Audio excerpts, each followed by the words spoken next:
Jamais sans la grâce, une dévotion matinale qui vous connecte à la pensée de Dieu et vous donne la provision du ciel au quotidien. Nouvelle journée, nouvelle provision, bienvenue dans la dévotion du jour. Et je vous souhaite tous la bienvenue encore ce matin dans cette dévotion matinale. Notre Dieu, nous voulons te dire merci. Merci pour cette journée que tu nous as encore donnée. Merci pour ta présence dans nos vies. Merci pour ta provision qui ne manque jamais.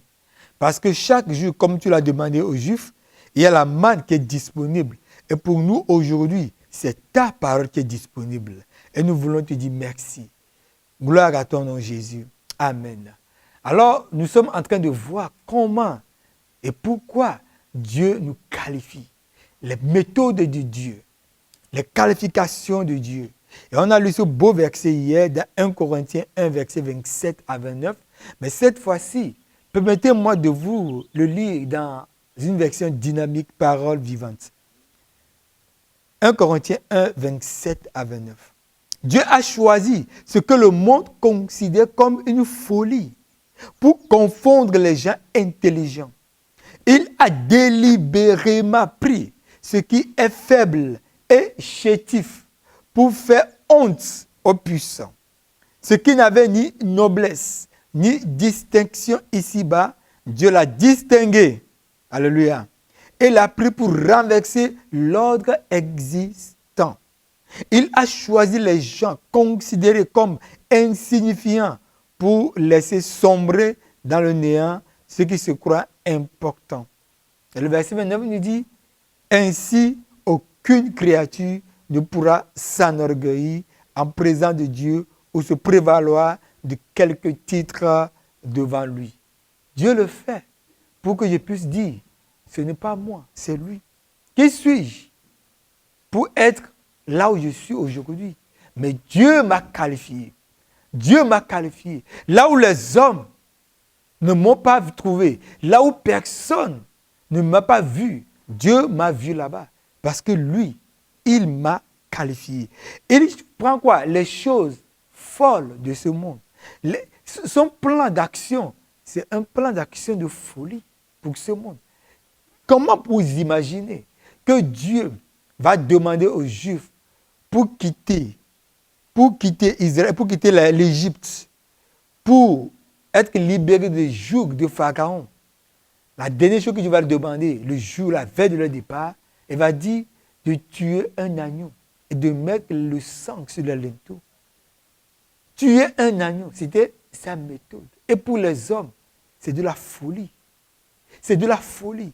Comment est-ce que devant une armée bien équipée, avec des chars, pour quitter, on vous dit de tuer un agneau? Et ça, c'est la méthode de folie de Dieu. C'est ça la croix.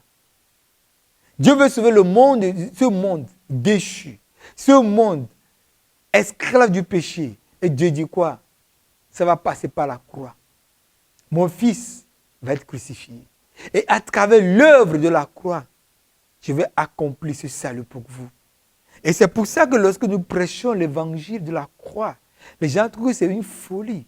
Et ils ne sont pas prêts à suivre. Mais pour nous, c'est une puissance. Mais pour le monde qui se perd, c'est une folie. Comment pensez-vous que la croix va nous sauver? Et ce brigand à côté de Jésus va dire non, ça ne fonctionne pas comme ça. Si vraiment tu peux sauver, alors libère-toi de la croix et viens nous sauver. Sauve-toi de la croix. Parce que la croix n'est pas un moyen pour aboutir au salut. Et ça, c'est la folie de Dieu. C'est la folie de Dieu. La croix qui sauve l'humanité. L'œuvre de la croix qui sauve l'humanité. C'est le plan que Dieu a choisi. Et pour ce monde, c'est de la folie. On ne peut pas comprendre. Même les Juifs n'ont pas pu saisir cela. Alors qu'ils espéraient un homme puissant, vraiment armé, sur un cheval, un conquérant, qui viendra les délivrer. Qu'est-ce qu'ils voient? Un homme faible à la croix, en train d'agonie, en train de verser ce sang. Et Dieu dit, ça c'est ma méthode. Et Dieu dit, c'est comme ça que je vais te sauver. C'est le moyen que j'ai choisi pour toi, pour te sauver. Et ce moyen, on dit, mais c'est de la folie. Oui, folie pour les hommes. Mais pour moi, Dieu, c'est la sagesse. C'est comme ça que Dieu confond ce monde, par sa folie qui est vue par ce monde. Et ce monde se croit tellement sage qu'il va rejeter la folie de Dieu, ainsi rejeter le salut de Dieu. Mais gloire à Dieu, parce que nous l'avons accepté. Restez bénis encore aujourd'hui au nom de Jésus. Amen. Si vous avez aimé cette émission, parlez-en à vos amis. Parlez-leur du message de la grâce et de ce qu'il fait dans vos vies. Pour un sujet de prière, une question ou pour devenir partenaire, contactez-nous au 00229 94 75 80 20. Que Dieu vous bénisse et à la prochaine. En attendant, pensez avec Dieu.